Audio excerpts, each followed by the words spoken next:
Well, hello there, you scrub lords, and welcome to the 1.63 dev server. I was supposed to be working on the Unicorn review for this week. I was going to be doing it on T62, in case you didn't know. However, I got an email this morning saying, oh yeah, there's dev server up, all sorts of cool stuff, so let's go over it real quick. So, for the Americans, the two big things for ground force. I'm going to be covering the ground forces portion here. I'm not really going to be covering the new aircraft as much. I might do a quick overview of them simply because, well, I couldn't give the slightest of shits about the aircraft.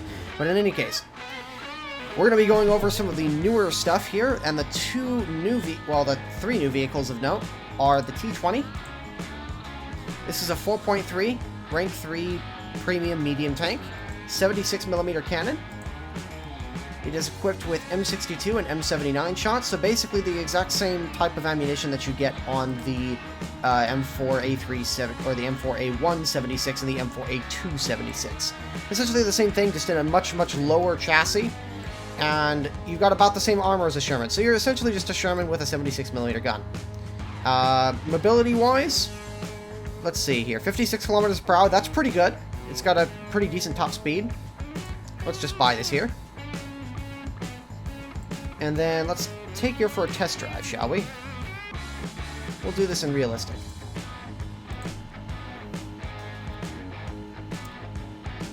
So the T-20 was a experimental medium tank development. It was part of the American attempt to mount a 76mm cannon into a very light chassis. Basically, they were looking for opportunities to put on bigger guns onto their existing vehicles. So this is just one of their particular production prototypes.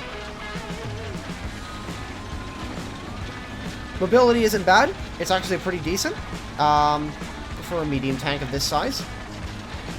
I can't imagine the engine is all that powerful, but this could be a nice vehicle for the person who's just looking for a casual Tier 3 premium. Though, frankly, I think if you've got the cash to buy a Tier 3 premium, you're probably better off buying the M18 Black Cat. At least I hope this is a Tier 3 premium. I could be totally wrong about that. Let me check that real quick.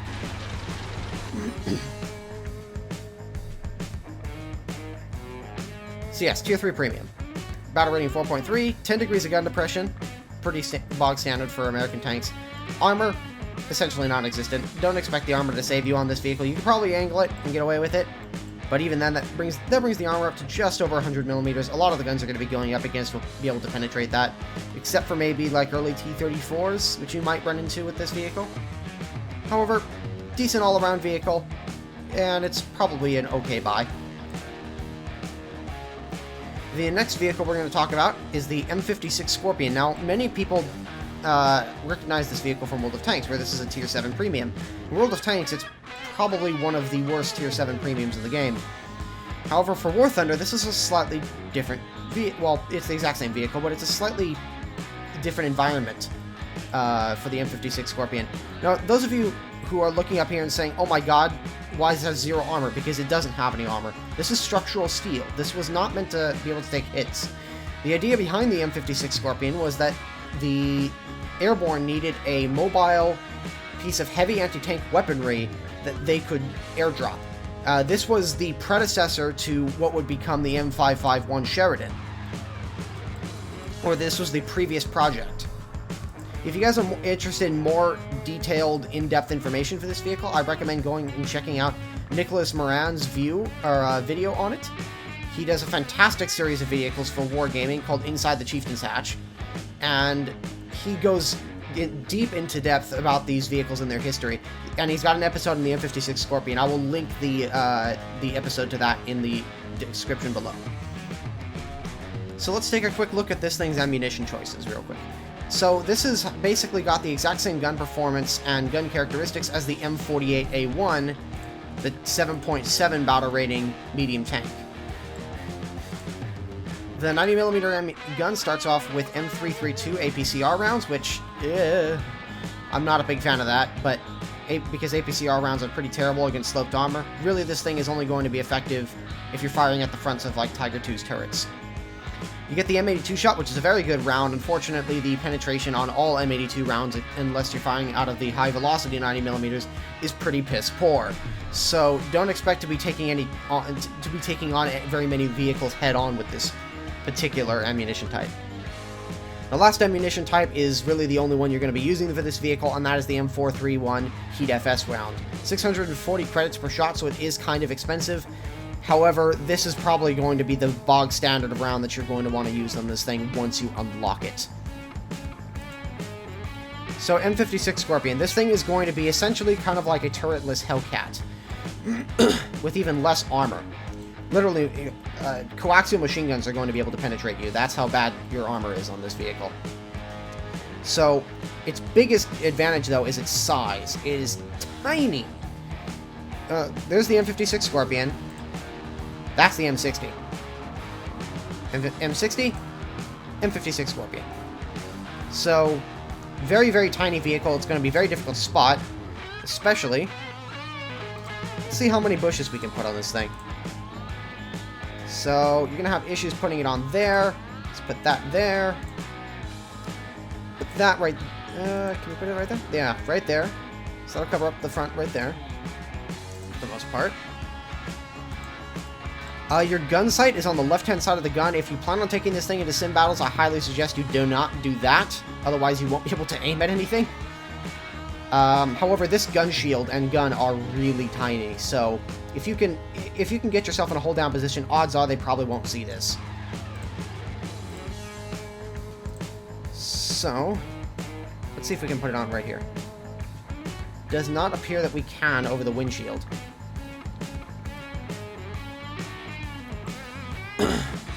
Gonna be able to put stuff on right here. Excuse me, I have a lot of phlegm in my throat today. As I always do.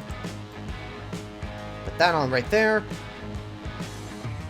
Now, a lot of you, the more astute of you, will notice is that, well, there's an ammo rack right here, and, yeah, it's totally exposed. So if you fire an HE round into the back of this vehicle, prepare for a fireworks show. Also, all of the crew is exposed, so HE rounds landing near the vehicle will also kill the crew. So this thing is the essence of a glass cannon. I mean, this thing is horribly armored. It's not going to be able to take anything. And the cannon breach is absolutely massive, so any rounds going through the gun shield are going to hit this cannon breach and do loads of damage. In any case, M56 Scorpion. Decent vehicle. Now let's test drive it. So, let's see how this M56 Scorpion performs. I've actually never driven this vehicle, I just unlocked it with the gold that it was provided for me. This thing's pretty quick. Wow, it jumped up to 25 kilometers an hour in no time. 40 kilometers an hour? This is on soft terrain, by the way.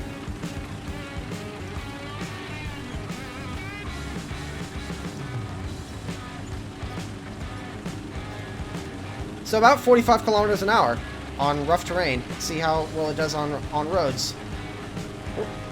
This vehicle does have a tendency to oversteer, so you're going to have to be very, very careful with the controls. It has a real bad tendency to wallow all over the place. Especially on soft ground. I'm actually having difficulty controlling this vehicle if I try to make any sharp turns.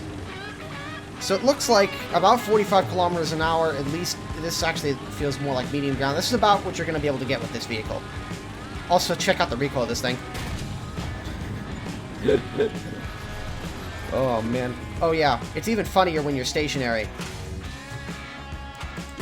You literally jump backwards every time you fire this gun. This thing is an ASU 57 on steroids. Oh, man. This is going to be a fun little ambush tank. I have a feeling people who like their light armored vehicles in the American tech tree, like the M18, are really going to like this vehicle. So finally, let's come on to the elephant in the room. The M163 VADS. I have been waiting for this thing forever. So, I've already test driven it, and I've played it in a couple of battles, and I like it. It's really good. However, it isn't the best SPAA, but I'll get to that in a moment. So, modifications. Now, people were worried that this thing is not going to get armor-piercing belts. It is going to get armor-piercing. However, the penetration is pretty lousy, 40 millimeters at best. So really, this isn't even enough to penetrate the side of a Leopard. So you're going to have to... I would not recommend going tank hunting in this vehicle. It just simply isn't recommended. Let me buy all these modifications here. Suspension, brake system, filters, transmission. Now, when unlocking this vehicle, what you're going to want to get is the parts, high explosive incendiary, I can't talk today, and horizontal drive, adjustment of fire, elevation mechanism. These three are going to be a priority for you. FPE, obviously, you want to get these two as soon as you possibly can. Crew replenishment, not as necessary, considering you've only got a couple of crewmen in this vehicle. I think you've got 3? No, actually, you've got 4. No, 5. No, that's 4. I'm sorry. I'm being stupid. Don't pay attention to me. You've got an ammo rack in the back of the vehicle. The frontal hull armor is 38 millimeters thick. It's not going to stop anything, really, at this tier, but it's enough to stop light machine gun rounds and heavy 50 caliber machine gun rounds. 14.5 millimeter machine guns will probably punch right through this without much issue at close range, but frankly, if you're in that kind of situation, you're sort of fucked anyway. So let's take this thing into a test drive, because I love this gun. Now, unlike some games where you can basically just spool up the gun and keep it spooling, you're not going to be able to do that with this vehicle. However, it's not that big a deal.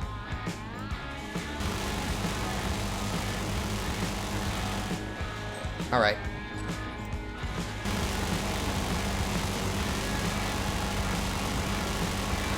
And you can see the turret traverse is quite good. So you're not going to have any issues tracking aircraft who are at low altitude flying past you. Alright, let's check out the mobility. Mobility is quite sluggish on this vehicle. I mean, it is an M163 APC. It is mobile enough, but it's not going to be enough to get away from most actual tanks. Now, you can destroy lighter armored vehicles without much difficulty.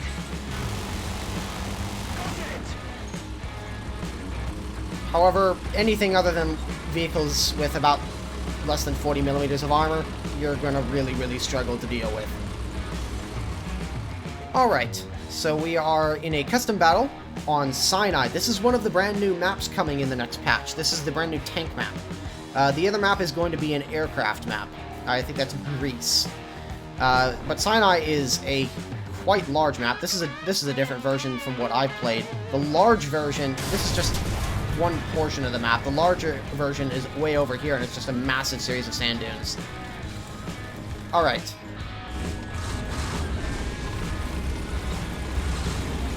Now, one downside is that you're not going to be able to react super quickly to incoming threats, since it takes a second or two for the cannons to spool up. However, oh, got him. And hi, airplane. You don't need to put that many rounds on target in order to shoot them down, especially with the high explosive belts. There's a ZSU-23. We'll get to that one later on. Now, I'm pretty sure that this is realistic difficulty. Just with markers. So, something I've noticed is that the M163 and the next AA vehicle we're going to be talking about, not the ZSU, we're going to be talking about the Gepard next, both have lead indicators when looking at enemy aircraft. The ZSU-23 doesn't. But the ZSU-23 doesn't really need the lead indicators, and I'll tell you why then, once we get to that. So, let's see here. By the way, this is completely live. This is not post-commentary. So, it's kind of a dodgy shot to make. Oh, screw it. We're Vulcan.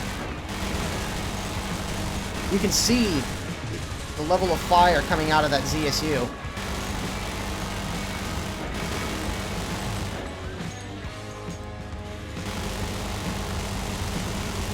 Got him.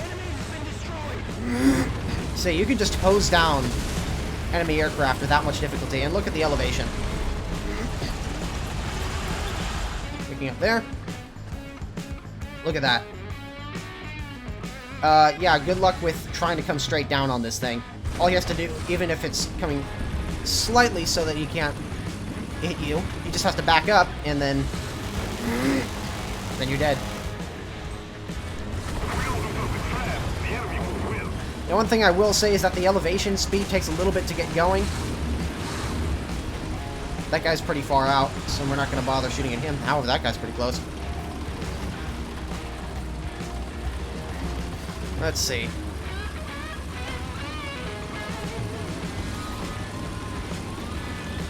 And Miles, how's the Vulcan? It's good.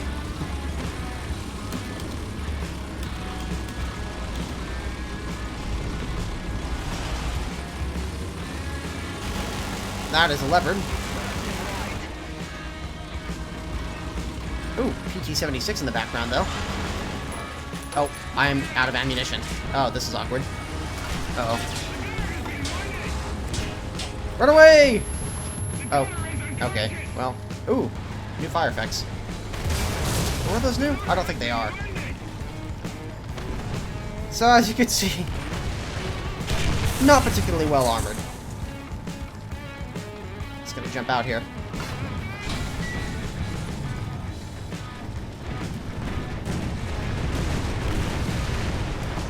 Yeah, that was just a regular Leopard, and you can see that this thing struggles to penetrate even that. So, we don't use APCR here.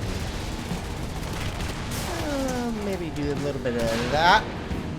You might as well take full ammunition anyway, because if you get hit in this thing, you die. So, why not show off the M56 a little bit?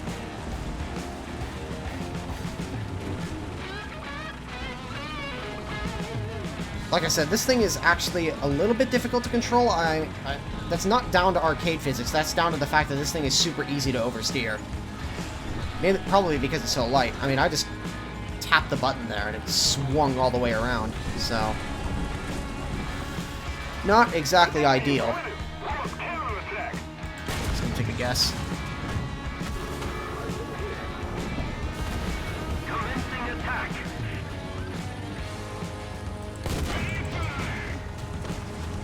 Yeah, this thing jumps backwards every time you fire it. Let's take a look at that again. Yep. Alright. So, that in general is the lineup for the Americans coming in the next patch, at least for the ground forces. There's also the F9, F8 Cougar, but like I said, I really couldn't care about the airplanes. So, there you go. M163 VADS, M56 Scorpion, and T-20. And that concludes the US preview of the 1.63 dev server. The patch, I'm assuming with the dev server coming out like this, and the fact that it came out yesterday, I'm recording this part of the commentary on Sunday, we're probably going to see the patch sometime this week. That would be my guess. So stay tuned for that, and I will see you guys in the next video. Make sure you keep your tracks checked, your binoculars in place, and around in the tube, and I will see you guys in the next video.